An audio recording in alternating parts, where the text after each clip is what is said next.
ترا تو یہ ہے نماز ایک ٹائم کی نہیں پڑھیں گے، امام کی غلطی خوب نکالیں گے۔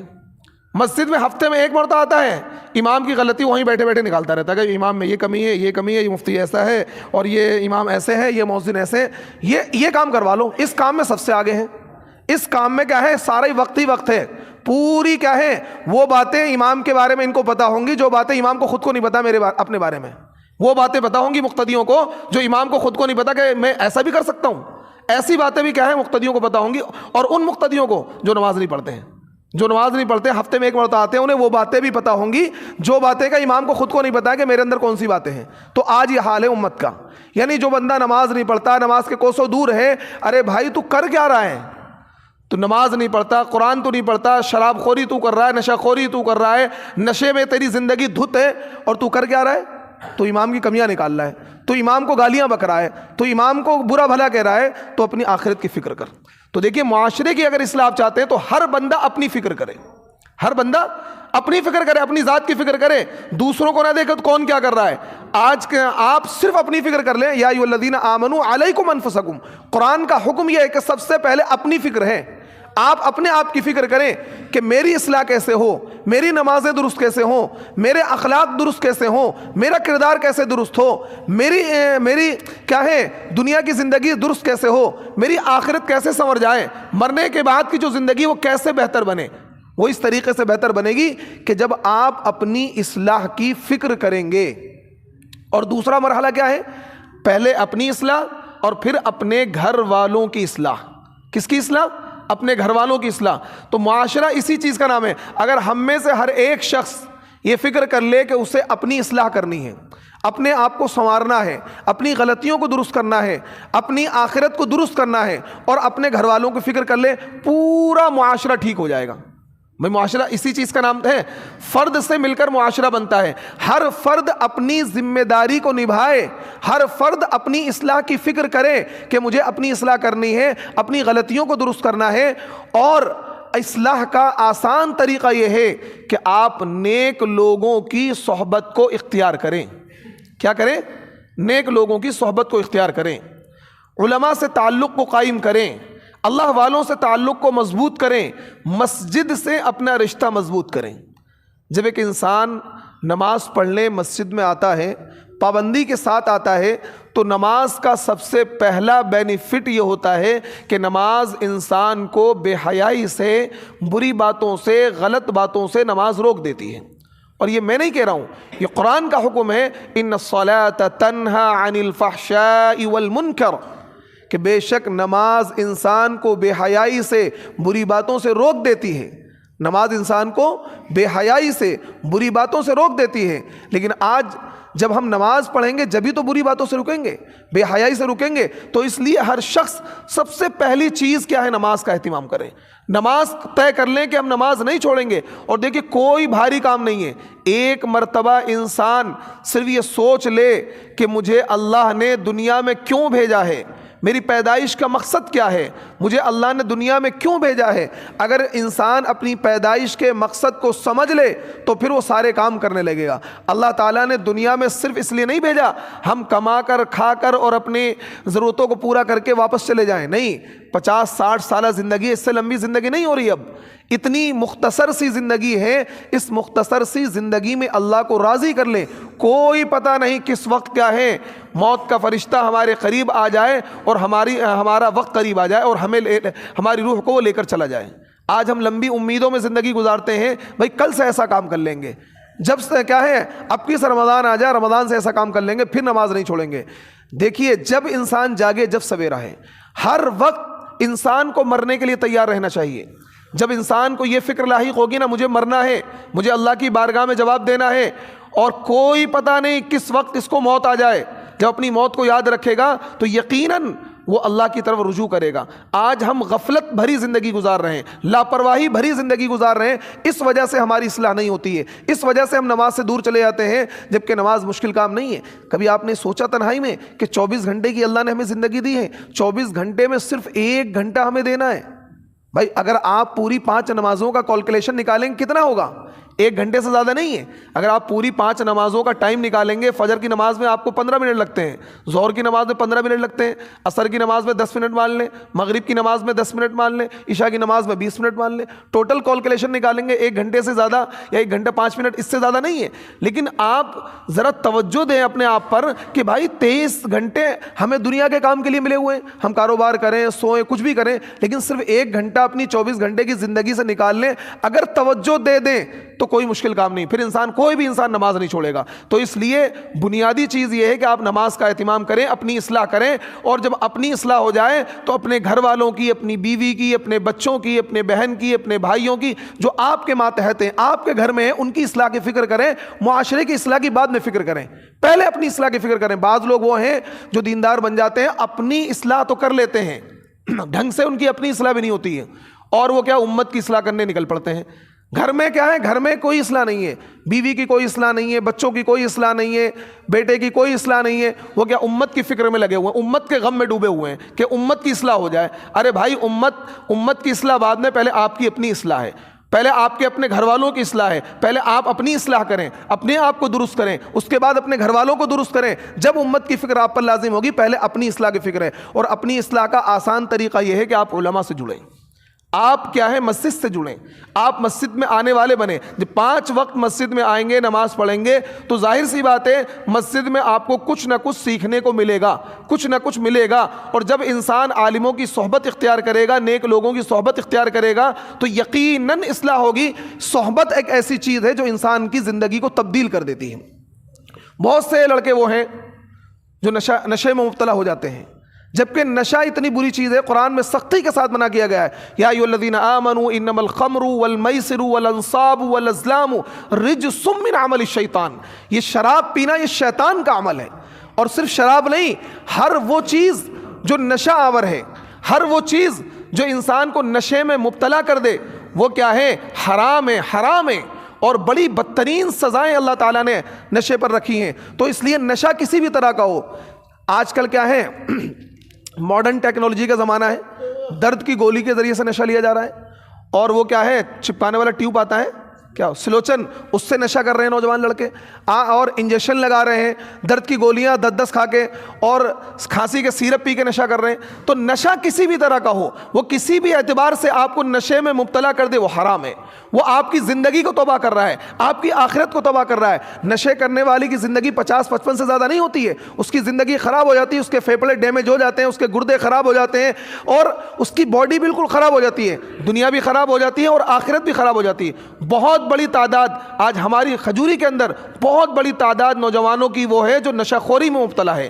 اور یہ ہماری آپ کی ذمہ داری ہے کہ اپنے معاشرے سے اس برائی کے ختم کرنے کے لیے سوچیں، ذرا فکر کریں یہ معاشرے کی اصلاح کیسے ہوگی. اور پوری کھجوری میں کیا سٹہ بازاری کا کام گرم ہے، سٹے کا کام لوگ کر رہے ہیں، لوگ کیا ہے، نشہ خوری کا کام کر رہے ہیں، نشہ بیچ رہے ہیں. ایسے لوگوں کی آپ نشاندہی کریں، ان کی اصلاح کی فکر کریں، ان کو سمجھائیں یہ سٹہ بازاری حرام ہے، حرام ہے. ایسے لوگوں سے تعلق کو ختم کر دیں، ایسے لوگوں سے دوستی ختم کر دیں جو سٹے کا کام کرتے ہیں. ان کے وہاں کھانا پینا بند کر دیں جو لوگ سٹے کا کام کرتے ہیں. پورے معاشرے کو برباد کر رکھا ہے. پورے معاشرے کی کیا ہے، ریڑھ کی ہڈی ہے یہ، کیا ہے، نوجوان ریڑھ کی ہڈی ہیں. اور ان نوجوانوں کو کیا ہے، سٹے نے تباہ کر رکھا ہے، ان نوجوانوں کو نشہ خوری نے تباہ کر رکھا ہے. تو آپ قدغن لگائیں ایسی چیزوں پر، آپ ان نوجوانوں کو سمجھائیں، ان نوجوانوں کو بتائیں کہ نشے سے کیا نقصانات ہیں. تمہاری دنیا بھی خراب ہو جائے گی، تمہاری آخرت بھی خراب ہو جائے گی، اور تم کہیں کے نہیں رہو گے. تو اس لیے یہ چیزیں جو ہیں معاشرے کو تباہ و برباد کر رہی ہیں. جب آپ، اور یہ ذمہ داری نوجوانوں کی ہے، یہ ذمہ داری گلی محلے کے ہر فرد کی ہے کہ اپنے معاشرے سے ایسی چیز کو ختم کرنے کے لیے کوشش کریں، ختم کرنے کے لیے جد و جہد کریں. لیکن آج ہماری جد و جہد ان چیزوں کے لیے نہیں ہے. آج ہماری جد و جہد کیا ہے، بس کیا اپنی مستی میں ہر بندہ مگن ہے. تو اس لیے معاشرے کی اگر اصلاح کرنی ہے تو فرد کی اصلاح کرنی ہوگی. ہر بندہ اپنی فکر کرے، ہر بندہ اپنے آپ کی فکر کرے، اپنے گھر والوں کی فکر کرے. اگر ہم اس پر کام کریں گے تو انشاءاللہ ہم کامیاب ہو جائیں گے، کریں گے انشاءاللہ. ہر بندہ اپنی فکر کرے، علماء کی مجلس سے جڑنے والے بنے. آج جمعے کا خطاب ہوتا ہے، لوگ کیا ہیں، بالکل بعد میں آتے ہیں. جب آپ سنیں گے ہی نہیں تو آپ عمل کیسے کریں گے؟ جب آپ سنیں گے نہیں، آپ کے کانوں میں بات پڑے گی ہی نہیں تو عمل کیسے کریں گے؟ تو آپ پہلے سننے والے بنیں، آپ دینی مجلسوں میں شرکت کرنے والے بنیں۔ جمعے کا دن ایک دن ملتا ہے، کیا آپ کے لیے کوئی مشکل کام ہے کہ آپ 12 بجے مسجد میں آ جائیں؟ کیا آپ کے لیے کوئی مشکل کام ہے کہ آپ 12 بجے نہا دھو کر تیار ہو کر اللہ کے گھر میں آ کر بیٹھ جائیں؟ جو لوگ قرآن پڑھے ہوئے ہیں وہ قرآن پڑھنے لگ جائیں، جو قرآن نہیں پڑھے ہوئے ہیں وہ ذکر کرنے لگ جائیں، وہ تلاوت کرنے لگ جائیں، اور جو کچھ بھی نہیں کر سکتے کم از کم مسجد میں آ کر خاموش بیٹھ جائیں؟ تو آپ کو خاموش بیٹھنے پر بھی ثواب ملے گا، آپ باہر بیٹھے ہوئے کوئی ثواب نہیں ملے گا۔ آپ جب جمعے کی نماز آپ کو پڑھنی ہی ہے تو وقت پر آ جائیں، پوری بات سنیں۔ جب آپ پوری بات سنیں گے تو انشاءاللہ آپ کی اصلاح ہوگی، کریں گے انشاءاللہ ایسا۔ اور ایک چیز اور ہے ہمارے وہاں کہ ہم اگر کوئی بھی دینی مجلس کرتے ہیں تو لوگ نہیں آتے ہیں۔ آج ہمارے وہاں عشاء کی نماز کے بعد ایک چھوٹا سا پروگرام ہے، کچھ بچوں کے جو ہم نے تیاری کروائی ہے، 20 بچے ہیں، ان کے 2-2 3-3 منٹ کے پروگرام ہیں۔ بچے اپنی اپنی تقریر پیش کریں گے، کوئی نعت پیش کرے گا اور کوئی تلاوت پیش کرے گا، دوسرا پھر اس کے بعد ایک مختصر سا بیان ہوگا۔ تو آپ سبھی لوگ آج آنے کی کوشش کریں، ان بچوں کا حوصلہ بڑھائیں، کیونکہ وہ آپ کے ہی بچے ہیں، آپ کے محلے کے ہی بچے ہیں۔ اگر آپ آ کر اور ان کی تقریر سنیں گے، ان کا حوصلہ بڑھائیں گے، تو کل یہی بچے کیا ہیں؟ قوم کے لیے کیا ہیں؟ قوم کا سرمایہ ہیں۔ یہی بچے لیڈر بنیں گے، یہی بچے امام بنیں گے، یہی بچے کیا ہے؟ دینی خدمات انجام دیں گے۔ آئیں گے انشاءاللہ؟ سب لوگ آئیں گے؟ ہاتھ اٹھائیں، کتنے لوگ؟ سب لوگ اٹھائیں، سب لوگ آئیں گے۔ عشاء کی نماز یہیں پڑھنی ہے اور صرف 2 گھنٹے کا وقت لیا جائے گا، زیادہ نہیں، اونلی 2 گھنٹے، یعنی کہ 10 بجے سے پہلے آپ کو فری کر دیا جائے گا۔ 2 گھنٹے کا ہم نے بہت مختصر پروگرام رکھا ہے بچوں کا۔ آپ سبھی لوگ، جن کے بچے یہاں پڑھتے ہیں انہیں بھی آنا ہے، اور جن کے بچے یہاں نہیں پڑھتے ہیں انہیں بھی آنا ہے، اور اس کے بعد مختصر سا بیان ہوگا، کیونکہ کل 31 دسمبر ہے اور پھر نیا سال آئے گا۔ لوگ نئے سال پہ ہمارے بہت سے نوجوان خرافات کرتے ہیں، بہت سے نوجوان کیا ہے؟ غیروں کے کلچر کو اختیار کرتے ہیں، انڈیا گیٹ جا کر، یہاں جا کر، وہاں جا کر، اور کیا ہے؟ سیلیبریٹ کرتے ہیں، پارٹی مناتے ہیں اور کیک کاٹتے ہیں، اپنے طرح طرح کی حرکتیں کرتے ہیں، گانے بجاتے ہیں، اور اس پہ بہت ساری حرکتیں ہوتی ہیں۔ تو اس پر بھی انشاءاللہ تھوڑا سا بیان ہوگا کہ یہ کیا، اس کی حقیقت کیا ہے، نئے سال کو منانا چاہیے نہیں منانا چاہیے، اور یہ جو سیلیبریشن کرنا چاہیے نہیں کرنا چاہیے، ہمارا نیا سال کون سا ہے۔ تو اس لیے ان ساری باتوں کو سمجھنے کے لیے آپ عشاء کی نماز یہیں پڑھیں، اور عشاء کی نماز کے بعد پروگرام ہوگا، اور اس کے بعد انشاءاللہ 10 بجے سے پہلے دعا ہو جائے گی۔